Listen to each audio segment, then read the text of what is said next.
السلام علیکم ورحمۃ اللہ وبرکاتہ۔ پچھلے زمانے میں زمین دھنسنے کے واقعات بہت کم ہوتے تھے۔ کبھی کبھی ایسا ہوتا تھا کہ کوئی بڑا زلزلہ آتا اور اس میں گھر، لوگ، مکانات وغیرہ دھنس جاتے تھے، لیکن ایسا بہت کم ہوتا تھا کہ سب کچھ معمول کے مطابق چل رہا ہو اور اچانک زمین پھٹی اور اس میں ایک مکان یا دو مکان یا چند لوگ اندر دھسا لیے جائیں۔ لیکن ادھر چند سالوں سے ایسے واقعات کی بہت کثرت ہو رہی ہے کہ سب کچھ معمول کے مطابق چل رہا ہے کہ اچانک کہیں زمین پھٹتی ہے اور کچھ لوگوں کو یا کچھ مکانوں کو یا چند چیزوں کو اپنے اندر نگل لیتی ہے۔ میرے بھائی اور میری بہن،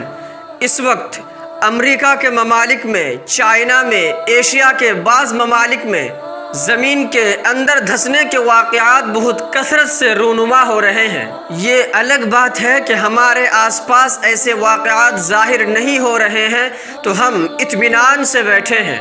لیکن ان جیسے واقعات کی اتنی کثرت ہو چکی ہے کہ میکسیکو، اٹلی اور برطانیہ میں اس پر باضابطہ تحقیقات کی جا رہی ہے۔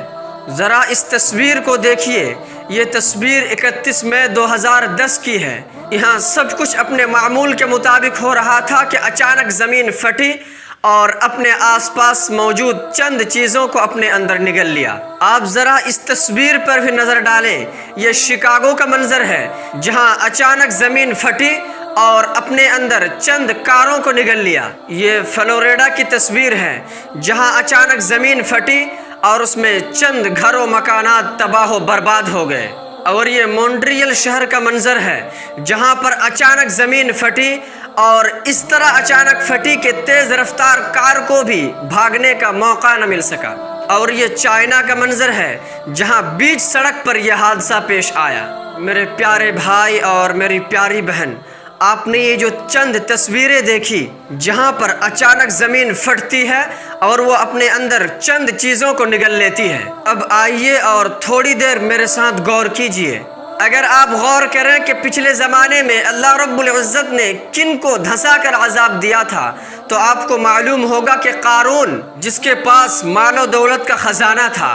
اور اس کی دولت کا خزانہ اتنا بڑا تھا کہ اس کی چابیاں اٹھانے کے لیے مزدوروں کی ایک فوج ہوا کرتی تھی، لیکن جب وہ دولت کے نشے میں اللہ کو انکار کیا، اللہ کی حکموں کو پسے پشت ڈالا، تو پھر اللہ نے انہیں دھسا کر عذاب دیا۔ لیکن دھسا کر عذاب دینے کا یہ سلسلہ روک دیا گیا تھا اور نبی اکرم صلی اللہ علیہ وسلم نے خبر دی تھی کہ آخری زمانے میں لوگوں کو دھسا کر عذاب دیا جائے گا، ان کی شکلیں بگاڑ دی جائے گی اور ان پر پتھروں کی بارش ہوگی۔ کسی نے عرض کیا، یا رسول اللہ، یہ کب ہوگا اور کیوں ہوگا؟ تو آپ صلی اللہ علیہ وسلم نے فرمایا کہ جب گانے بجانے کی آلات کی کثرت ہوگی اور اسی طرح گانے والیوں کی بھی کثرت ہوگی، یعنی جب دو چیزوں کی کثرت ہوگی،